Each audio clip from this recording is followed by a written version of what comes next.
අඩුවක්. Film talk YouTube channel එකට ඔයගොල්ලෝ සාදරයෙන් පිළිගන්නවා. ඉතින් අපි බලාපොරොත්තු වෙන්නේ ලෝක සිනමාවේ බිහිවෙච්ච චිත්‍රපට ගැන රිවිව් එකක් ඔයගොල්ලන්ට ඉදිරිපත් කරන්න. ඉතින් ඔයා සිනමාවට ආදරය කරන කෙනෙක් නම් ෆිල්ම් ගැන අලුත් දේවල් දැනගන්න ඕන කෙනෙක් නම් දිගටම අපිත් එක්ක රැඳිලා ඉන්න. ඒ වගේම මතක ඇතුව අපේ subscribe කරලා තියන්න. අපි මුලින්ම කතා කරන්න හිතන් ඉන්නේ කොහොමද මේ සිනමාව කියන දේ මිනිස්සු අතරට ආව කොහොමද මේක බිහි වුනේ කියන. මුලින්ම ගල්ලිපිය මිනිහා ජීවත් වෙනකොට මේගොල්ලන්ට ඕන වෙනවා තමන් දඩයන් කරපු දේවල්. කොහොමද අනිත් අයට කියන්නේ? තමන් තනියෙන් ගිහිල්ලා සතෙක් මරාගෙන ආවා කියන දේ කොහොමද අනිත් අයට පෙන්වන්නේ කියන එක මේ තියෙන ප්‍රශ්නේ මෙයාලට ආවා. ඉතින් මෙයා කරන්නේ ගල්ලිපියේ තියෙන බිත්තිය නම් මනම් වල තාප්පවල චිත්‍රයන අනිත් අයට කියලා දෙනවා මෙහෙම තමයි මම මේ සතාව දඩයන් කරගෙන ආවේ කියලා. පස්සේ මෙයාට තේරෙනවා මේක මදි කියලා. මෙයා නැටුම් නරලා පෙන්නන. ඒ වගේ දේවල් කරලා තමන් දැකපු දේවල් අනිත් අයට කියන්න උත්සාහ කරනවා. ඒත් මේක තව සාර්ථක වෙන්නේ නැති හින්දා මේගොල්ලෝ විවිධ දේවල් අත්හදා බලනවා. ওই විදිහට කාලෙන් කාලෙදී ටික මේවා අත්හදා බලන ගිහලා තමයි අවසානයේදී ජෝසප් නිෂපෝල් කියන කෙනා පළවෙනි කැමරාව අත්හදා බලන්නේ. ඉතින් මේ කැමරාව අත්හදා බැලුවට පස්සේ මිනිසුන්ට ඕන වෙනවා තව මේවා දියුණු කරන්න. ඒ කියන්නේ මේගොල්ලන්ට මදි වෙනවා තනි චලනය වෙන චිත්‍රයක් මේගොල්ලන්ට ඕන වෙනවා. තනි ගහන රූපයට වඩා මිනිසුන්ට පදිට එදිනෙදා චලනය වෙන්න දේ පෙන්වන්න ඕන කියලා ඒ අදහස මිනිස්සුන්ට එනවා. ඉතින් මේගොල්ලෝ කරන්නේ මුලින්ම එක දේවල් අත්හදා බලනවා. මුලින්ම මේගොල්ලෝ කරන්නේ පොඩි සෙල්ලම් බඩු නිෂ්පාදනය කරන එක. පැනලා දුවන සතෙක්ගේ එක දිගට නිර්මාණය වෙන රූප පෙළ ඒ වගේ දෙයක් කරලා මේගොල්ලෝ හදනවා මේ චලනය කියන දේ මිනිස්සුන්ට පෙන්වන්න. මේගොල්ලෝ මුලින්ම නිෂ්පාදනය කරන සෙල්ලම් බඩුව තමයි මැජික් ලැන්ටර්න් කියන්නේ. මැජික් ලැන්ටර්න් එකෙන් වෙන්නේ මේ සතෙක්ගේ රූප රාමු පෙළක් හරි නටන මිනිස්සෙගේ කාගේ හරි එක දිගට චලනය වෙන අවස්ථා ටිකක් එක පේලියට ප්‍රක්ෂේපණය කරන්න පුළුවන් විදිහට රවුමක වගේ දෙයක ඇඳලා මැද්දෙන් ආලෝකය තියලා අර චලනය වෙන රූප පෙළ කරකවනවා. එතකොට එක දිගට ඒක නොනවත්වා කැරකෙනකොට පේනවා අර ඉන්න මිනිස්සයා අර සේරම තියෙන රූප ටික එක මිනිස්සෙක් දුවනවා වගේ චලනයක් ඒගොල්ලන්ට දකින්න ලැබෙනවා. ඉතින් මේ සිද්ධාන්තයම තමයි පස්සේ කාලෙක දිනු වෙලා සිනමා කැමරාව නිෂ්පාදනය වෙන තැන දක්වා ගෙන්නේ. අර චලනය වෙන රූප පටිය තමයි පස්සේ කාලෙකදී සිනමා ෆිල්ම් රෝල විදිහට නිෂ්පාදනය වෙන්නේ. ඉතින් එතෙන්ට යන්න කලින් කීප දෙනෙක් ඉන්නවා මේ සිනමා කැමරාව කියන දේ මුලින්ම හොයාගන්න. ඒ කියන්නේ චලනය වෙන දේ කොහොමද කැමරාවක පටිගත කරලා මිනිස්සුන්ට තව එක්කෙනෙක්ට පෙන්වන්න කියන දේ හොයාගන්න උත්සාහ කරපු කීප දෙනෙක් ඉන්නවා. ඒ අතර ඉන්නවා ජූල්ස් මරේ, තෝමස් අල්වා එඩිසන්, ඒ වගේම ලුමියර් සහෝදරයෝ අතුරු තව වගේ කීප දෙනෙක් ඉන්නවා. මේ අතරින් අතිශය සාර්ථක වෙන්නේ ලුමියර් සහෝදරයෝ. ලුමියර් සහෝදරයන් තමයි ලෝකේ ප්‍රථම චිත්‍රපටය පෙන්වුවා කියලා අදට අපි සැලකනවා. ලුමියර් සහෝදරයෝ කරන්නේ මේගොල්ලෝ චිත්‍රපටයක ඒගොල්ලන්ට කතාවක් කියන්න තේරෙන්නේ නැහැ. දැනට නම් අපි දකින චිත්‍රපටයේ කතා තියෙනවා. කතා හෝ වෙනම දේවල් තියෙනවා. නමුත් මේගොල්ලෝ කරන්නේ විවිධ සිද්ධි රූපගත කරලා මිනිස්සුන්ට පෙන්වනවා. ලුමියර් සහෝදරයන්ට තිබ්බ කර්මාන්ත ශාලා. මේගොල්ලෝ කරන්නේ මේ කර්මාන්ත ශාලාව ගාවට ගෙනිහිල්ලා මේගොල්ලෝ හදපු කැමරාව තියලා ඒකෙන් එන මිනිස්සුන්ව රූපගත කරලා ආයෙ වෙන තැන් වලට පෙන්වනවා. ඒ වගේම මේගොල්ලෝ තව දෙයක් කරනවා. මේගොල්ලෝ එන දුම්රියක් තමන් ඉස්සරහට එන දුම්රියක් රූපගත කරලා ඒක වෙනම තැනක ප්‍රදර්ශනය කරනවා. ඉතින් ඒ කාලේ සඳහන් වෙන විදිහට මේ මිනිස්සු මේ දුම්රියක පැමිණීම කියන චිත්‍රපටය දැකලා සමහරක් අය බය වෙලා දිව්වා කියලා තමයි සඳහන් වෙන්නේ. මොකද ඒගොල්ලෝ මේ වගේ දෙයක් අලුතෙන් දැකලා තිබ්බේ නැති හින්දා. මේක මේගොල්ලන්ට අලුත්ම දෙයක්. මේ කාලේ වෙනකොට මේ සිනමා කැමරාව ටික නිෂ්පාදනය වේගන එනකොට මේකෙන් පටිගත කරන්නේ රූපය විතරයි. නමුත් ශබ්දය කියන දේ මේගොල්ලන්ට දෙන්න බෑ. පස්සේ කාලෙකදී තමයි ශබ්දය කියන දේ චිත්‍රපටි කැමරාවට එකතු වෙන්නේ. ඔය අතර කාලෙදී එක මැජික් ශිල්පියෙක් ඉන්නවා ජෝර්ජ් මෙලිස් කියලා. ජෝර්ජ් මෙලිස් කරන්නේ එයා මැජික් වේදිකාවල වල දාන සංදර්ශන එයා පාවිච්චි කරන්න ගන්නවා තමන්ගේ සිනමාවේ වැඩවල. එයා කරන්නේ සිනමා කැමරාව එහෙම තියලා තමන් එක දෙයක් කළාට පස්සේ සිනමා කැමරාවේ රෙකෝඩ් වෙන එක නවත්තලා ආයි ඊළඟ තැන වෙනම දෙයක් කරනවා. එතකොට අර චිත්‍රපටි එක දිගට ප්ලේ කරාම වෙන්නේ එක තැනක එකක් තියෙනවා ආයි ඊළඟට තැන නැවතෙන්නේ වෙනම දෙයක්.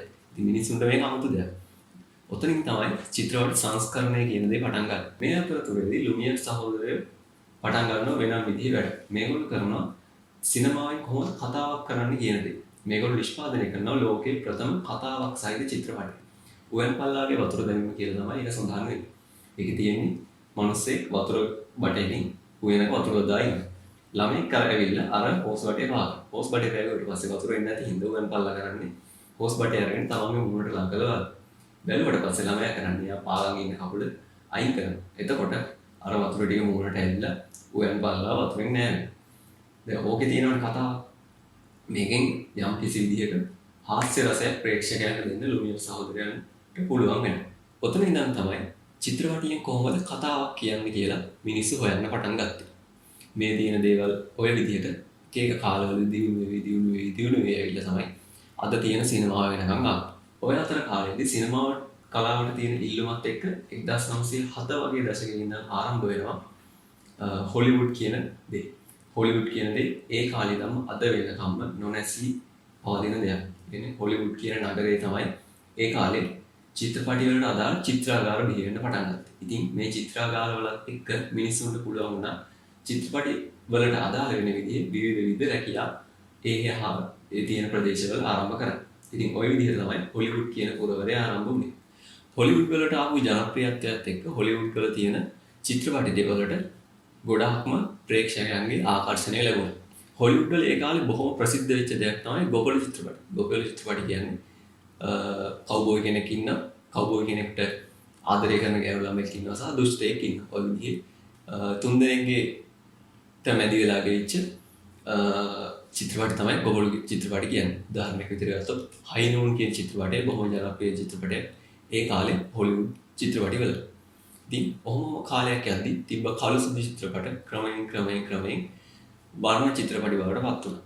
ඔය විදිහට ක්‍රමයෙන් දියුණු වෙලා ඇවිල්ලා තමයි සිනමාව අද අපි දකින නූතන සිනමාව බවට පත් වෙන්නේ. ඉතින් ඊට කලින් 1980 1990 වගේ කාලේ තමයි මේ සිනමාවේ හොඳම විදිහට සලකන්නේ. ඒ කාලේදී තමයි අපි දකින මැට්‍රික්ස්, ඒ වගේම ෆොරස්ට් ගම්ප්, ෂෝෂැන්ක් රිඩෙම්ප්ෂන්, ගෝඩ්ෆාදර් ඒ වගේ සම්භාව්‍ය සහ සාහිත්‍යමය වශයෙන් වටිනාකමක් තියෙන චිත්‍රපට බිහි වෙන්නේ වැඩි හරියම ඒ කාලේ. බටහිර චිත්‍රපටි වල වර්ධනයත් එක්කම වෙච්ච තව දෙයක් තමයි ඉන්දියානු සිනමාව. එහෙම නැත්නම් ආසියාතික කලාපයේ සිනමාවේ වෙච්ච වර්ධනය. 1990 වගේ කාලයක ඉඳන් ආරම්භ වුණා 1940 වගේ කාලයකදී තමයි ඉන්දියාවේ බොලිවුඩ් සිනමාවේ ස්වර්ණමය විදිහට සලකන්නේ. ඒ කාලෙදී තමයි අද අපිට ඇහෙන ඉන්දියාවේ බොහොම ජනප්‍රිය බොලිවුඩ් ගීත, බොහොම ජනප්‍රිය බොලිවුඩ් චිත්‍රපට බිහි වෙන්නේ. ඒ හා සමාන වර්ධනය වෙලා අද වෙනකොට ඉන්දියාවේ සිනමාවත් සෑහෙන වර්ධනය වෙලා තියෙනවා. ඒ වගේම බොලිවුඩ් චිත්‍රපටි වලට සාපේක්ෂව ජපානයේ, චීනයේ, ප්‍රංශයේ, රුසියාව වගේ චිත්‍රපටවල සෑහෙන වර්ධනයක් සිද්ධ වුණා මේ චිත්‍රපටි කලාවේ වර්ධනයත් එක්ක. ඒක ওই විදිහට වර්ධනය වෙලා තමයි අද අපි දකින විදිහේ, අද අපි සමහරක් වෙලාවට බලන විදිහේ 3D චිත්‍රපට දක්වා සිනමා කලාවේ විවිධ විදිහේ වර්ධනයක් වුණේ. මේ අතරේ තියෙනවා අපි සාමාන්‍ය විදිහට ගත්තොත් චිත්‍රපට වර්ගීකරණය කරනවා නම් අපිට බෙදන්න පුළුවන් මූලිකවම ෆීචර් ෆිල්ම්ස් සහ ආර්ට් ෆිල්ම්ස් විදිහට. අපි බලමු මොකද ෆීචර් ෆිල්ම් එක සහ මොකක්ද ආර්ට් ෆිල්ම් එකක් කියලා කියන්නේ. ෆීචර් ෆිල්ම් එකක් කියන්නේ අපි සාමාන්‍යයෙන් එදිනෙදා අපි දකින චිත්‍රපට. ෆීචර් ෆිල්ම් එක ලොකු කලාත්මක දේවල් නැහැ. කියන්නේ බරපතල අර්ථයක් දෙන්නේ නැහැ තමන්ගේ ප්‍රේක්ෂකයන්ට. තමන්ගේ කතාව බලලා ප්‍රේක්ෂකයන්ට ලේසියෙන් තේරුම් ගන්න පුළුවන් මොකක්ද මෙයා කරලා තියෙන නිර්මාණය, මොකක්ද අපිට මේකෙන් ගන්න තියෙන පණිවිඩය කියලා. ඒ වුණාට ආර්ට් ෆිල්ම් එකක් කියන්නේ එහෙම එකක් නෙමෙයි. ආර්ට් ෆිල්ම් එකක් සාමාන්‍යයෙන් කරන්නේ අධ්‍යක්ෂකවරයාගේ තියෙන සමහරක් වෙලාවට තනි කැමැත්තට වෙන්න පුළුවන්. එහෙමත් නැත්නම් අධ්‍යක්ෂකවරයාට දෙන්න තියෙන ලොකු පණිවිඩයක් සමාජයට දෙන්න පුළුවන් වෙන විදිහට පුළුවන්. උදාහරණයක් විදිහට ගත්තොත් ලංකාවේ බොහෝ ප්‍රසිද්ධ ආර්ට් ෆිල්ම් අධ්‍යක්ෂකවරයෙක් තමයි ප්‍රසන්න විතානගේ සහ අශෝක හඳගම. අශෝක හඳගම සහ ප්‍රසන්න විතානගේ සිනමාව කියන්නේ ගොඩක් වෙලක් කියනවා තමන්ට මේක තේරෙන්නේ නැහැ. මේ ෆිල්ම් එකේ කියන දේ තේරෙන්නේ නැහැ. නමුත් ඇත්තට මෙතනදී අපි බලන්න ඕනේ තේරෙන්නේ නැහැ කියන එක නෙවෙයි මොකක්ද මේ අධ්‍යක්ෂකවරයා මේ ෆිල්ම් එකෙන් අපිට කියන්න උත්සාහ කරන්න කියලා. උදාහරණයක් විදිහට ගත්තොත් තනිතටුවෙන් පියාඹන චිත්‍රපටය. තනිතටුවෙන් පියාඹන චිත්‍රපටයේ තියෙන්නේ කතාවේ සාරාංශය වෙන්නේ පිරිමියෙක් වගේ ඇඳගත්ත ගෑණියෙක් සාමාන්‍ය පිරිමි සමාජයත් එක්ක ජීවත්. අවසානයේදී මිනිස්සු දන්නේ නැහැ කොහොමද මෙයා මේ විදිහට රඟපෑවේ කියලා. මේ චිත්‍රපටයේ පාදක වෙලා තියෙන්නේ ඇත්තම සිදුවීම. අධ්‍යක්ෂකවරයා කියලා තියෙන්නේ ඒ සිදුවීමෙන් එයාට දැනෙච්ච දේ එයා සමාජයට ඉදිරිපත් කරන එක. ඉතින් මිනිස්සුන් තේරුම් ගන්න ඕනේ. ඇයි මේක මෙයා මේ විදිහට කියන්නේ මොකක්ද එයා අපිට දෙන්න තියෙන පණිවිඩය කියලා. තව උදාහරණයක් විදිහට ගත්තොත් හොඳම උදාහරණය තමයි පහුගිය කාලෙකදී සෑහෙන ආందోලනයකට ලක් වෙච්ච අක්ෂරේ චිත්‍රපටය. අක්ෂරේ චිත්‍රපටයේ තියෙන්නේ පොඩි ළමයෙක්ගේ අතින් කාන්තාවක් මැරෙනවා. මේ පොඩි ළමයාගේ අම්මා නීතිඥ කෙනෙක්. ඉතින් මේ නීතිඥ කෙනාට සිද්ධ වෙනවා තමන්ගේ පුතාගේ නඩුව අහන්න. නමුත් ඇත්තටම වෙච්ච දේ තමයි අක්ෂරේ චිත්‍රපටයේ ප්‍රසිද්ධියේ ප්‍රදර්ශනය කරන එක තහනම් වුණා. හේතුව ඒකේ තියෙන සමහර දර්ශන නිසා. නමුත් ඇත්තටම මෙතන අධ්‍යක්ෂකවරයා කියලා තියෙන්නේ වෙනම දෙයක්. අක්ෂර චිත්‍රපටය ගැන කතා කරනවා නම් ඒකේ තියෙන වැදගත්ම දේ තමයි ඒකෙන් ඉදිරිපත් කරන මෙයා මොකක්ද තියෙන පණිවිඩය කියලා. අක්ෂර චිත්‍රපටයේ ඇත්තටම පාදක වෙන්නේ සිග්මන්ඩ් ෆ්‍රොයිඩ් කියන දාර්ශනිකයාගේ මනස ගැන තියෙන විග්‍රහය. ළමයා සහ අම්මා අතර තියෙන සම්බන්ධය තමයි මෙයා අක්ෂර චිත්‍රපටයෙන් පෙන්වන්න උත්සාහ කරන්නේ. මේ චිත්‍රපටයේ තියෙන සිදුවීමට තම විදිහේ සමානම සිදුවීමක් තමයි ලෝක ප්‍රසිද්ධ අධ්‍යක්ෂකවරයෙක් වන ඇල්ෆ්‍රඩ් හිච්කොක්ගේ සයිකෝ කියන චිත්‍රපටයේ තියෙන්නේ. සයිකෝ කියන චිත්‍රපටයේ තියෙන්නේ තරුණිය එයාගේ කසාද බඳින්න මුදල් හොයාගන්න තියෙන උවමනාව හින්දා එයාට ලැබෙන මුදල් වගේක් අරගෙන එයා පැනලා යනවා. පැනලා යද්දි මෙයා නවතින්නේ වෙනමම තානායන. මේ තානාවේ ඉන්න තරුණයා අම්මට බොහොම ලැබි කෙනෙක්. මෙයා අතින් මේ තරුණියව ඝාතනය වෙනවා. එතනදී මේ චිත්‍රපටයේ ඇල්ෆ්‍රඩ් හිච්කොක් පෙන්වන්න උත්සාහ කරන්නේ අර මිනිසා සහ තමන්ගේ මාව අතර තියෙන සම්බන්ධය. ඉතින් ඇත්තටම මේගොල්ලෝ මේ වගේ චිත්‍රපටයක් කරලා පෙන්නුවා. ඇත්තටම චිත්‍රපටයේ තියෙන දේ නෙමෙයි අපි ප්‍රේක්ෂකයා විදිහට දැනගන්න ඕනේ. අපි දැනගන්න ඕනේ ආර්ට් ෆිල්ම් එකකින් මොකක්ද අපිට ලැබෙන පණිවිඩය කියලා තේරුම් ගන්න. මොකක්ද මේ ෆීචර් ෆිල්ම් එකක් කියන්නේ? ෆීචර් ෆිල්ම් එකක් කියන්නේ ඇත්තටම අපි සාමාන්‍ය එදිනෙදා බලන චිත්‍රපට. ඒ කියන්නේ අපිට ගිහින් සිනමා ශාලාවට බලලා විනෝද වෙන්න පුළුවන් චිත්‍රපට. උදාහරණයක් විදිහට ගත්තොත් ඇවෙන්ජර්ස්, මැට්‍රික්ස් ඔය වගේ নানা ප්‍රකාර විදිහේ චිත්‍රපට ඕනෑම තරමක් අපිට නම් කරන්න පුළුවන්. හැබැයි සමහරක් වෙලාවට මේ ෆීචර් ෆිල්ම්ස් වල ආර්ට් ෆිල්ම්ස් වල තියෙන ලක්ෂණ තියෙන්නත් පුළුවන්. ෆීචර් ෆිල්ම්ස් සහ ආර්ට් ෆිල්ම්ස් වල තියෙන දෙවිධයේ තියෙන ලක්ෂණ තියෙන ෆිල්ම්ස් සෑහෙන ජනප්‍රිය වෙලා තියෙනවා. උදාහරණයක් විදිහට ගත්තොත් මැට්‍රික්ස් චිත්‍රපටය. මැට්‍රික්ස් චිත්‍රපටයේ තියෙන කතාව සහ ඒකේ තියෙන සටන් ජවනිකා. ඒ වගේ දේවල් හින්දා මැට්‍රික්ස් චිත්‍රපටය සෑහෙන හොඳ නිර්මාණයක් කියලා අදට මිනිස්සු අතර ප්‍රචලිත වෙලා තියෙනවා. ඒ වගේම උදාහරණයක් විදිහට ගත්තොත් ඇවෙන්ජර්ස් මාවල් සමාගමේ ඇවෙන්ජර්ස් චිත්‍රපට වේගී. මේක විදිහට ගත්තොත් ඩොලර් බිලියන 20කට ආසන්න මුදල් ප්‍රමාණයක් මේගොල්ලන්ට මේ ඇවෙන්ජර්ස් චිත්‍රපට වලින් ආදායම් විදිහට විතරක් ලබා ගන්න පුළුවන් වුණා. ඉතින් මුදල් පරිමාර්ථයේ චිත්‍රපටයක් කරනවා නම් මේ ෆීචර් ෆිල්ම්ස් කියන දේ විදිහට තමයි කාට හරි චිත්‍රපටයක් කරන්න වෙන්නේ. එහෙම නැත්නම් ලේසියෙන් මිනිස්සුන්ට විනෝදය සපයන්න පුළුවන් දෙයක් තියෙනවා. කියන්නේ සෑහෙන්න මේ විශාල ප්‍රජාවලකට අපි ආර්ට් ෆිල්ම් එකක් විදිහට ගත්තොත් ආර්ට් ෆිල්ම්ස් එක අපි ගොඩක් කට්ටිය කියනවා නම් තේරෙන්නේ නැහැ කියලා ෆිල්ම් එක ගිහිල්ලා තියෙන්නේ මිනිස්සුන්ගේ ඔළුව වලට පොඩි දෙනෙක්ගේ විතරයි. නමුත් ෆීචර් ෆිල්ම් එකක් ගත්තොත් ඒක බාල මහලු හැම දෙනාට වුණත් නරඹලා ඒකෙන් අදහසක් ගන්න පුළුවන්. එක එක්කෙනාට ලැබෙන අදහස වෙනස් වෙන්නේ නැහැ. මේ ෆිල්ම්ස් මේ විදිහට හැදුනහට ඇයි මිනිස් චිත්‍රපටි බලන්නේ සිනමා ශාලාවකට ගිහින්?